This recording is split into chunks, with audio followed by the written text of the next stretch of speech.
everyone, welcome back to my channel. I'm Aletha with Ribbons and Zippers, and today I'm going to be showing you how to make a beautiful accessory for your wardrobe, and that is the all-important, very useful accessory, the belt. So stick with me and I'll show you how.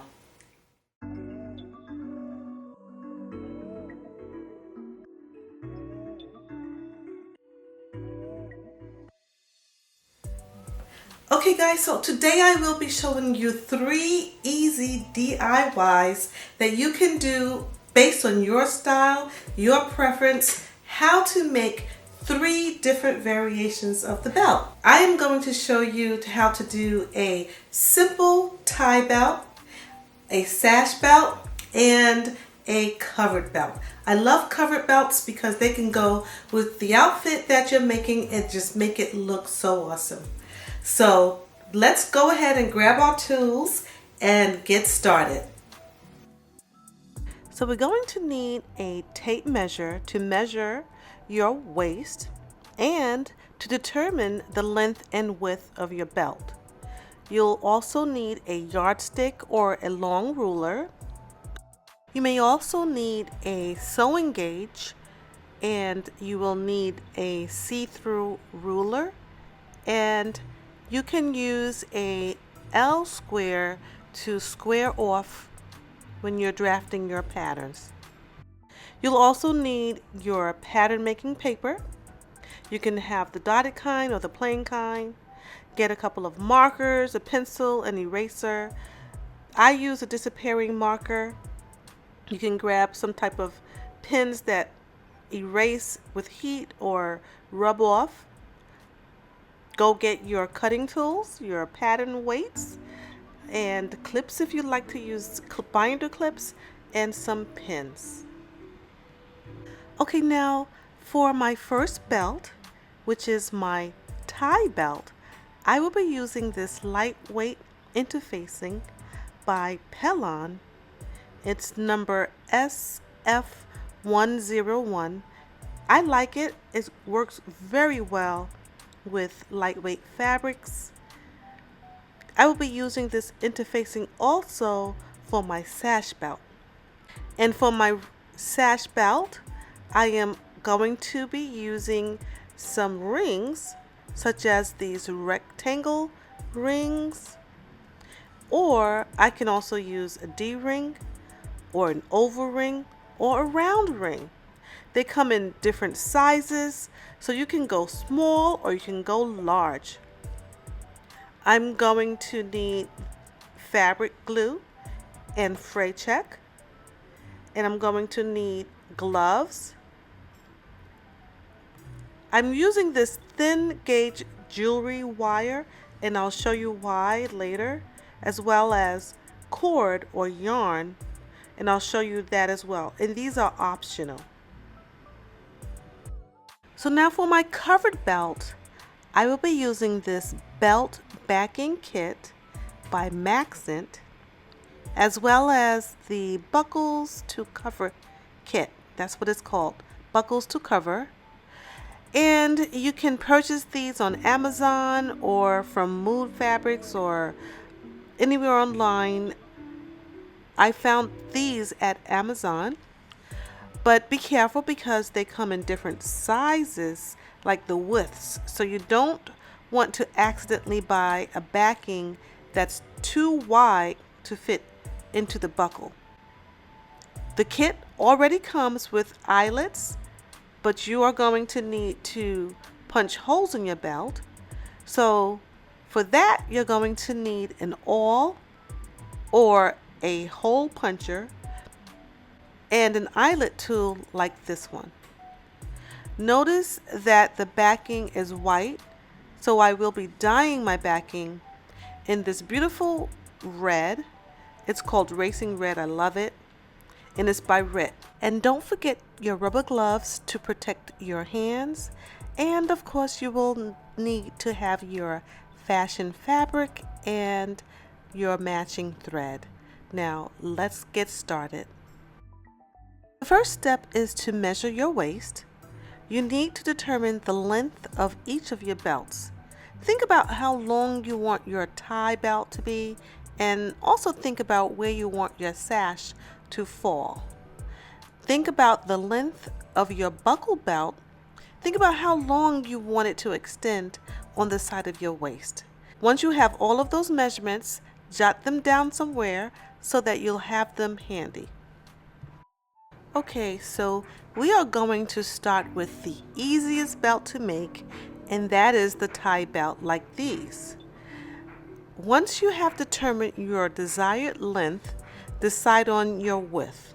As you can see with these belts, there are different lengths, different widths, and the choice is yours.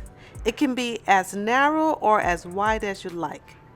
I personally like to stay between 1 and 3 inches for the width. And you can use any type of flexible, nice, lightweight fabric for this. The choice is yours. If it's denim, if it's cotton, if it's sheer, choose what you'd like. I would stay away from anything too heavy or stiff because you want it to be flexible and flimsy so that it falls just right, because it is a tie belt. Some belts require interfacing, whether it's a lightweight interfacing or a medium weight interfacing for support. The choice is yours, and I already showed you the lightweight interfacing that I use. Notice that I didn't use any interfacing on this particular belt. It matches the fabric of the dress perfectly, and I didn't want to compromise anything. I also want you to notice the ends of the belt. You can choose to have a straight end or a pointed end, and that's a design choice. Now on your pattern paper, measure across half of your length, plus 1 inch for seam allowance. So for instance, if the desired length of your tie belt is 72 inches, you are going to measure across 36 inches and add 1 inch, and then measure the length to 37.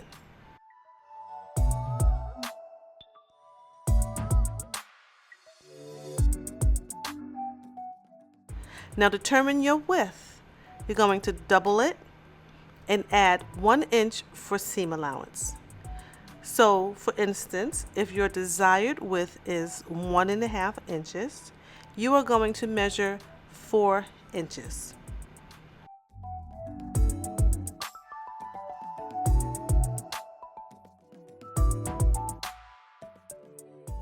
Now on your pattern, which should be a nice long rectangle, go ahead and mark it. Mark your seam allowance, the type, the length, and draw your fold line. Draw your center line and then make some notches. Now to create the point, use a ruler and pivot in. I suggest anywhere from 2 inches to 2.5 inches, and then draw a line to make the tip.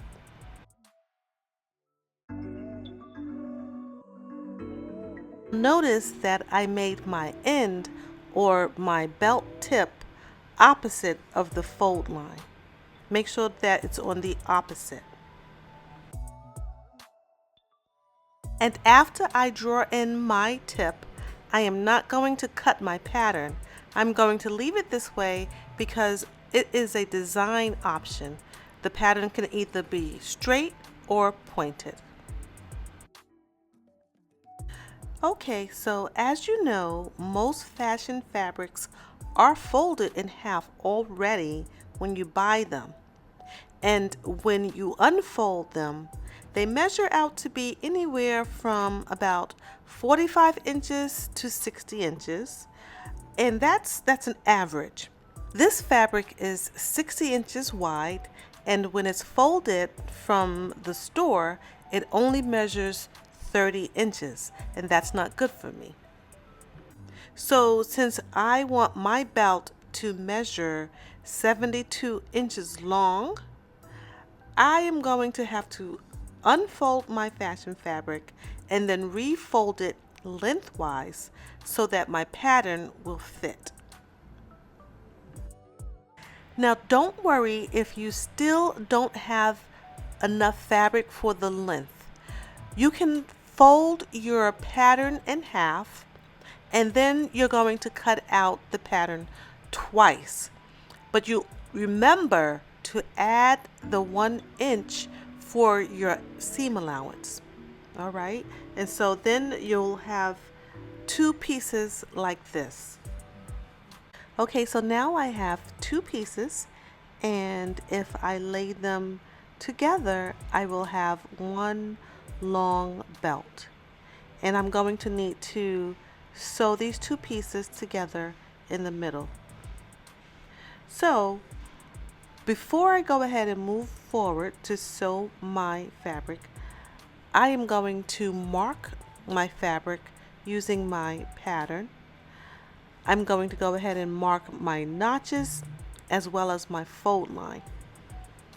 Next, I'm going to fold my pattern in half on the center line, and I'm going to place it on the fold of my interfacing.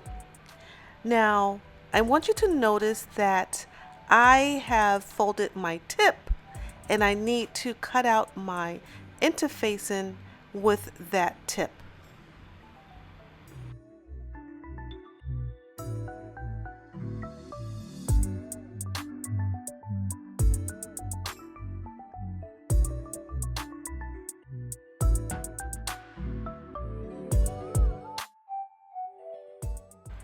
Using a regular stitch length, I'm going to sew my belt together on the short edge with right sides to right sides.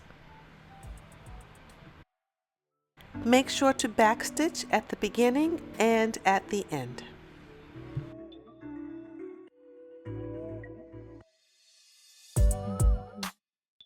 Okay, so here is my fabric. The wrong side is facing up. So with the wrong side facing up, I am just going to press my 1/2 inch seam open, nice and flat. And then I am going to put my interfacing on the wrong side and fuse the interfacing to my belt.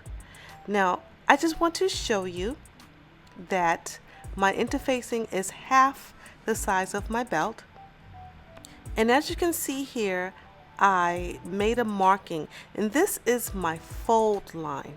This was the fold line that I used with the pattern. Remember, we made the fold line. If I was to make the belt one long belt, the belt would have a fold line as well. However, it has a seam line. So I'm going to match the fold line from my interfacing to the seam line of my belt, and I'm going to fuse my interfacing to my belt. Now it's very important to make sure that the tip of your belt points towards the center, okay?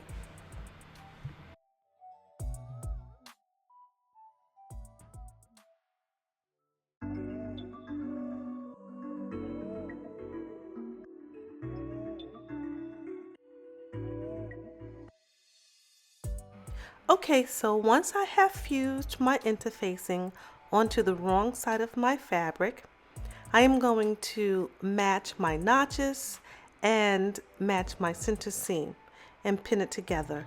I want to pin the whole length of the raw edge of my fabric together with pins.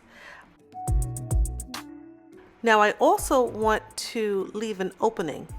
So from the center seam, I am going to measure out 1.5 inches on both sides of the seam and make a mark. So it's going to be a 3-inch opening so that I'll be able to turn my fabric right sides out after I sew my 1/2 inch seam allowance.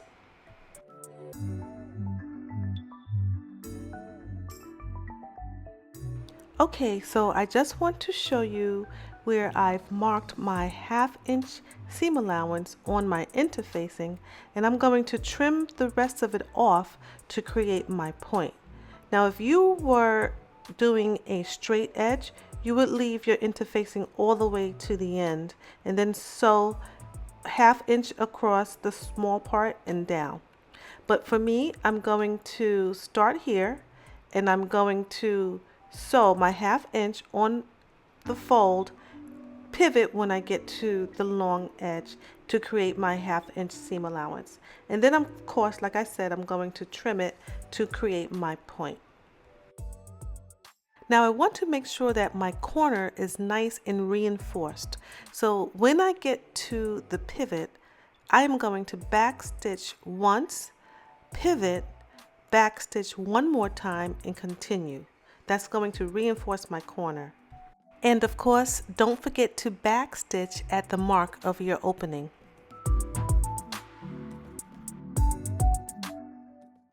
Okay guys, so I am going to show you a pro tip. I'm going to show you how to get a nice, crisp, sharp seam. First, I'm going to start by layering my seam. And by layering, I mean I'm going to cut my interface side in half. So I'm going to make it shorter than the other non-interfaced side of my seam. So first I'm just going to go ahead and clip my edge so I can have an opening. And I'm going to cut my interfaced side in half.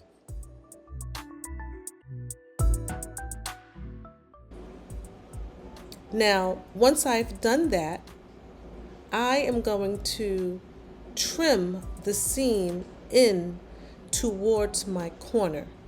And what that does is that it makes it so that there's no bulk on my corner, so that when I turn it, I can get a nice sharp point. So I'm going to not only trim the corner, but I'm also going to trim into my tip.